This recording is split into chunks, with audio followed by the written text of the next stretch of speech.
आप सभी लोग सुख चाहते हैं, लेकिन सुख चाहते तो हैं, पर सुख चाहने के लिए जहां दौड़ना वहां दौड़ते नहीं है, गलत दौड़ते हैं। हमारे शरीर में दो चीजें हैं, एक शरीर है, एक आत्मा है।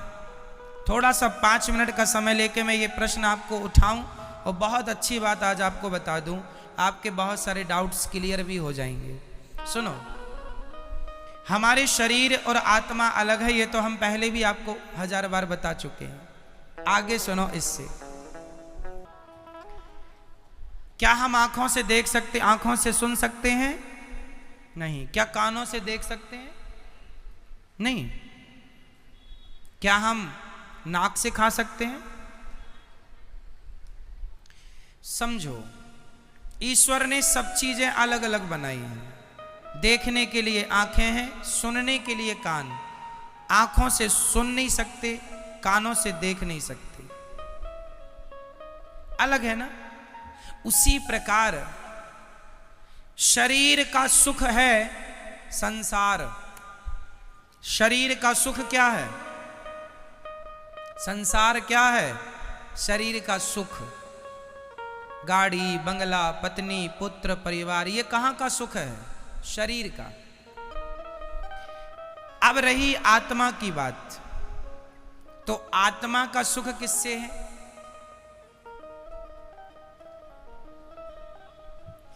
समझो, सिद्धांत को समझो, साइंस को समझो। चलो मैं साइंस से जोड़ता हूं इस सब्जेक्ट को। आप किसी भी वस्तु को ऊपर से छोड़ दीजिए, वो पृथ्वी पर जाके गिरेगा। साइंस कहता है गुरुत्वाकर्षण पृथ्वी में है। ये तो सत्य है कि गुरुत्वाकर्षण है, पर इसके अतिरिक्त एक सत्य और है, क्योंकि वो पृथ्वी का ही हिस्सा है। इसलिए अंश अपने अंशी की ओर भागता है।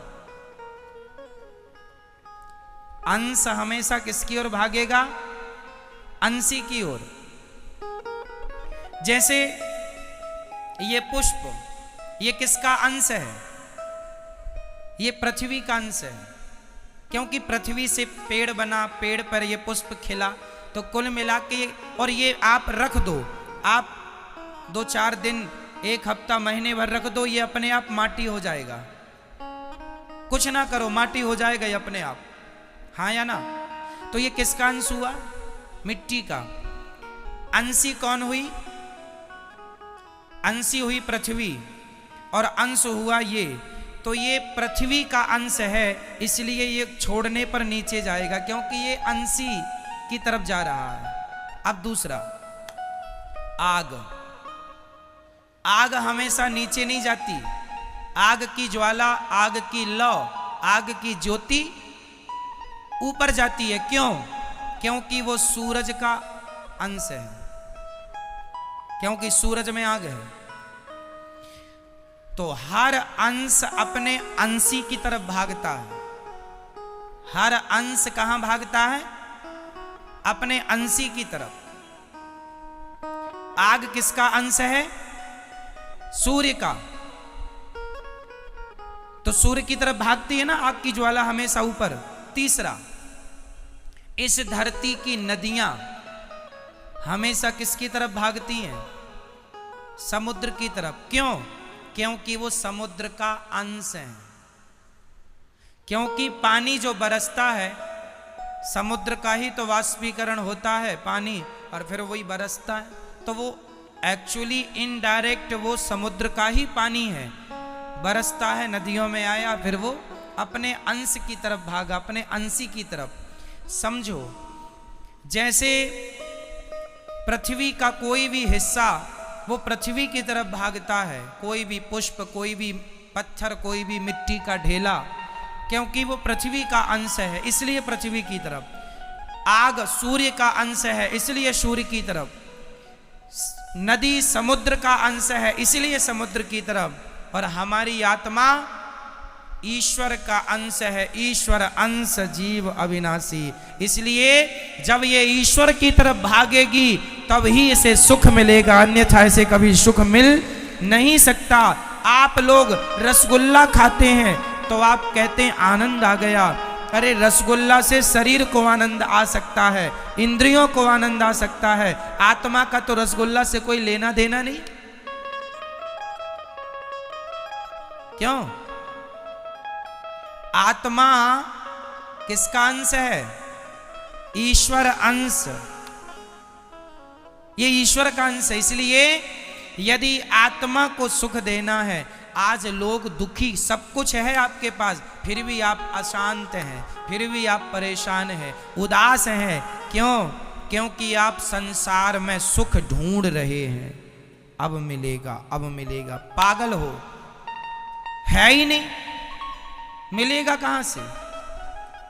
जैसे आंख कभी सुन नहीं सकती, कान कभी देख नहीं सकता, उसी प्रकार आत्मा कभी रसगुल्ला खा नहीं सकती, आत्मा कभी पानी पी नहीं सकती, आत्मा को पैसों में सुख नहीं मिल सकता, संसार के भोगों में सुख नहीं मिल सकता। आत्मा का सुख तो परमात्मा में है। जितने जल्दी ईश्वर की तरफ बढ़ो लोगे, जितने जल्दी उसका ध्यान कर लोगे, उतने जल्दी सुखी हो जाओगे।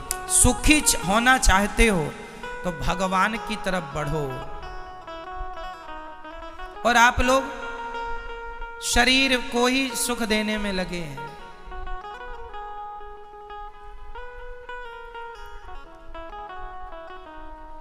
शरीर,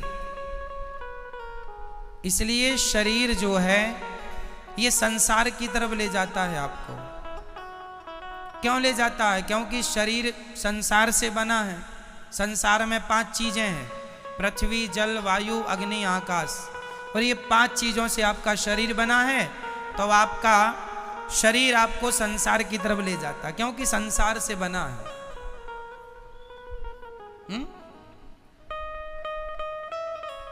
आपको आंख अच्छा अच्छा दिखाना चाहती है, इसको आप देख रहे हैं, आपको सुख मिल रहा है, पर यह सुख क्षणिक है। यह सुख क्या है? क्षणिक है, जरा सी देर का। खाने का सुख भी क्षणिक है, जरा सी देर का। भोगों का सुख भी क्षणिक है, जरा सी देर का। आप जरा सी देर के सुख के पीछे सारी जिंदगी लगाए हैं। सारी जिंदगी आपको लगता है अरे वो करोड़पति बन गया, मैं भी बन जाऊंगा, मुझे भी सुख मिलेगा। सब करोड़पति बन रहे हैं। पूछ लो करोड़पतियों से वो कितने सुखी हैं। सुख संसार में नहीं मेरी मां। शरीर का संबंध संसार से है, आत्मा का संबंध परमात्मा से है। और मैं शरीर नहीं, मैं आत्मा हूं। यदि यथार्थ सुख चाहते हो तो भगवान के बन जाओ। नाथ मैं आपको कभी भूलू नहीं, हे श्रीमन्नारायण मैं आपको कभी, मैं उनका अंश हूं। पर विडंबना तो देखो, एक शेर का बच्चा गीदड़ों के झुंड में मिल गया, और गीदड़ों के झुंड में मिलकर वो भी गीदड़ों के संग रहने लगा, गीदड़ों की तरह व्यवहार करने लगा, खाने लगा, उन्हीं के संग सोए, उन्हीं के संग जागे, उन्हीं के संग रहे, उन्हीं को अपना बाप समझे, उन्हीं को माता। एक दिन शेर आया और शेर ने देखा कि मेरा कोई अपना आदमी गीदड़ों की झुंड में दहाड़ लगाई, तो उसके अंदर से भी वो शेर तो था ही, उसने भी दहाड़ा। शेर ने बुलाया, यहां तू शेर का बच्चा है, गीदड़ों के झुंड में क्या कर रहा है? बोले नहीं नहीं, हम तो गीदड़ ही है, ये सब हमारे रिश्तेदार हैं। शेर ने कहा पागल, तू शेर का बच्चा है, कब से गीदड़ों के? बोले बचपन से। एक्चुअली हुआ क्या था, ये अपनी माँ से बिछड़ गया और गीदड़ों के झुंड में मिल गया, वहीं पला बढ़ा तो अपने आप को वो गीदड़ मान लिया। उसी प्रकार तुम सब शेर के बच्चे हो, परमात्मा रूपी शेर के, लेकिन गीदड़ों के झुंड में मिलने से आप अपने आप को गीदड़ समझ रहे हैं। मैं गीदड़ हूं, मैं रामबाई हूं, ये अपने आप को रामबाई समझे बैठी है। मैं गीताबाई हूं, मैं सीता हूं। मैं अनुराग हूं, मैं अभिनव हूं, मैं नारायण हूं। आपने अपने आप को कुछ भी समझ लिया। ना तो आप सीताबाई हो, ना गीता हो, ना अंजलि हो, ना राम हो, ना रघुनाथ हो, ना तो घनश्याम हो। तुम शुद्ध आत्मा हो जो ईश्वर का अंश है। बस ये तुम्हारा परिचय है। पर संसार में आए हो गीदड़ों के झुंड में होने से। हऊ हुआ, एक गीदड़ ने कहा हुआ, दूसरे हुआ हुआ। आज तक किसी ने नहीं पूछा क्या हुआ, क्या हुआ, नहीं बस हुआ हुआ हुआ हुआ। बाप दादे कह रहे थे हुआ, तो ये भी चिल्लाई पड़ा है हुआ हुआ हुआ। क्या हुआ कोई नहीं पूछ रहा है, सब हुआ हुआ हुआ। ये बड़ी विडंबना। इसलिए मेरी मां, ना तुम किसी की मां हो, ना तुम किसी के बाप हो, ना तुम किसी की चाची हो, ना चाचा हो, ना नाना हो, ना नानी हो। तुम सिर्फ आत्मा हो जो परमात्मा से मिलने के लिए व्याकुल हो। वो तड़प जाग जाए तो मिलना भी होए, पर विडंबना तो ये है तड़पता ही नहीं आदमी।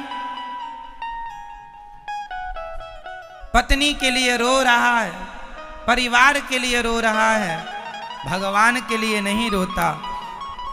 जाना सबको वही है मेरी मां, अपना लोक परलोक ना बिगाड़ो।